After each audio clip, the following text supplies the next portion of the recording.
When we are children, we play. We are very motivated to play. We play in school, we play at home, we play outside in the streets with our friends. And when we play, we learn. We test out new borders, and we discover new concepts that we might have heard of, but have never experienced ourselves, like shooting each other, or giving birth, or being kings and queens. And then we grow up, find ourselves addicted to reality.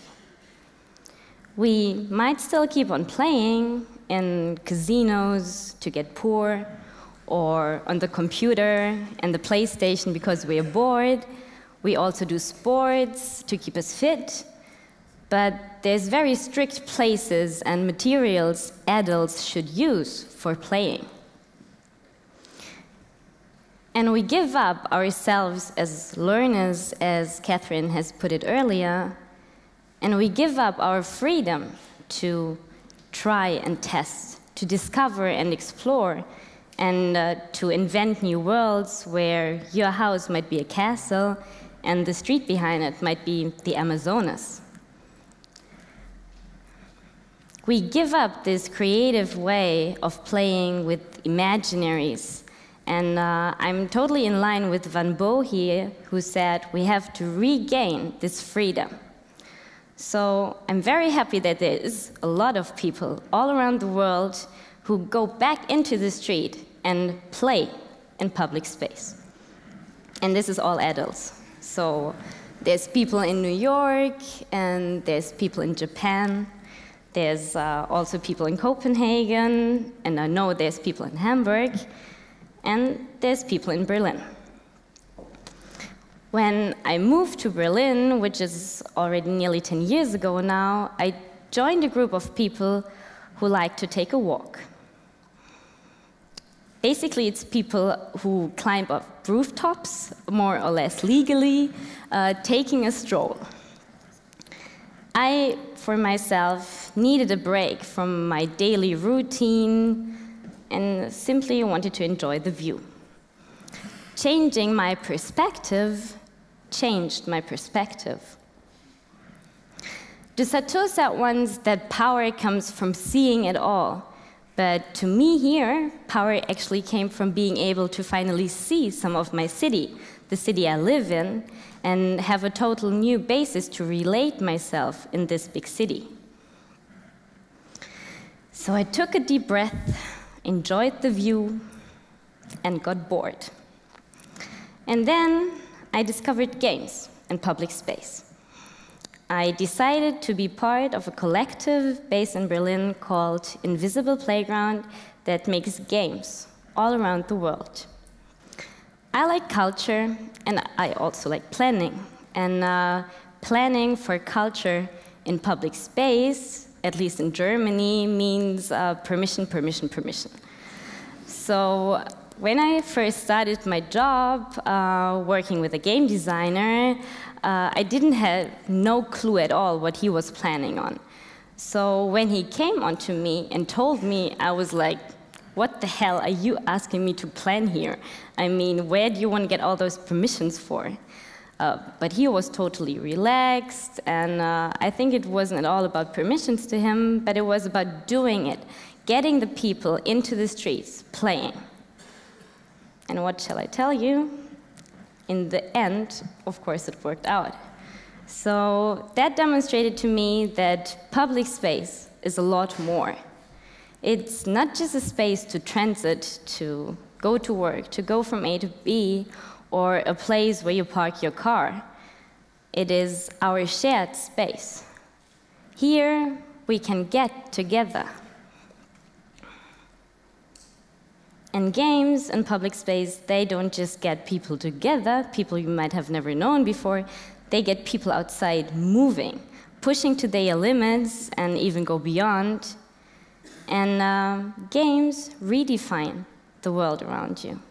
They give you new rules how to use your space. And they also reshape the world around you, giving you a new role and the surroundings a total new story. Invisible Playground makes games with all sorts of partners in all sorts of contexts. May it be museums or theaters or city councils. And we make games with all sorts of people, but what is most important to me in games is their egalitarian potential, so that they can use by everybody and they can be done by everybody. You don't need to know how to program a computer, and you don't need to get very special equipment. As you can see, chalk is one of our all-time favorites. And you don't consume. You get active and creative yourself. So what you need is public space. You need some imagination, and you might need what I will call now the 4 steps. And as we cannot go into the city now, I brought you a little example, how to implement those 4 steps to total freedom in your public space. The first step, break. This totally looks like an escalator, doesn't it? So what do? We go approach it, we step onto it, and we take it to take us up. We don't stop, we don't look at it, we don't smell it. You don't rather want to smell in Berlin underground stations, I guess. And then, habitually, we also might to take it to go down.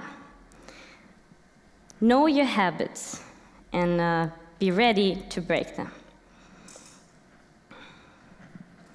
Second step, explore. So go closer. Take a good look, touch and feel the structure. And also some of you might think that is disgusting, and indeed, that was a bit dirty. It was cool because these riffles totally feel like a massage machine. You also might react onto the movement of what you're exploring. So if I look onto the movement of this escalator, what comes to my mind is a treadmill. So why not use it as a, well, very slow treadmill, but so yeah, maybe not a treadmill. But going back to the movement and looking at it to take something from down to up, what also comes to my mind is a delivery service. So why not use this escalator as a delivery service? And take care now, it stops. And this is not the video, you see me, I was very happy that it stopped. It is this escalator, because it's not just any escalator, it is an escalator that gets triggered by a light sensor. So when you approach it, it starts moving. It is a very energy-efficient escalator, I guess. So we have explored it, we have looked at it good, and now let's rethink this escalator. We have found out that it has a light sensor that starts movement. We tried to take some stuff up and down, and what comes to my mind thinking about this picture is the bottle and the glass, and the bottle is clearly more up and higher than the glass, so to me at least it looks like the bottle is trumping the glass. And when we have another close look and, for example, count the steps, we get to it that it has exactly 21 steps. So we have chance or luck, we have trump, and we have 21 steps. This is exactly blackjack, right? I mean, so rethinking this escalator makes it an underground casino. It is blackjack on an escalator. So if you wonder how that might look if you play it, let's have a look how that might look. So this is our game. Somebody starts the light sensor. The escalator starts moving, you have 4 players. And your goal now is to get on top of the steps. How do you do that? You don't know when this escalator will stop. I tried it 30 times and it never stops in the same time, so this is intuition. You have only one chance. You step on it, then you stay there, and you hope that you reach the top by the time the escalator stops. So he's brave, he steps onto it. Everybody thinks, okay, his intuition must be right, so let's step onto it as well and hope that he wasn't right, so I would be the next to win. And let's see if it stops or if it throws us all out. But it stopped.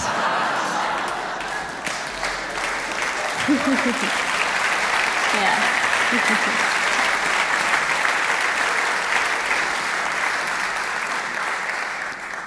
You might have seen Nora punching him because she wasn't happy that he won, and so we had to play it another 10 times, I think, until everybody of us had won. So last but not least, share. It is very, very important that you share your experiences. Go and tell your friends. Tell the whole world, tell it online, tell it viral, no matter how, just tell it everybody. And take them to play with you.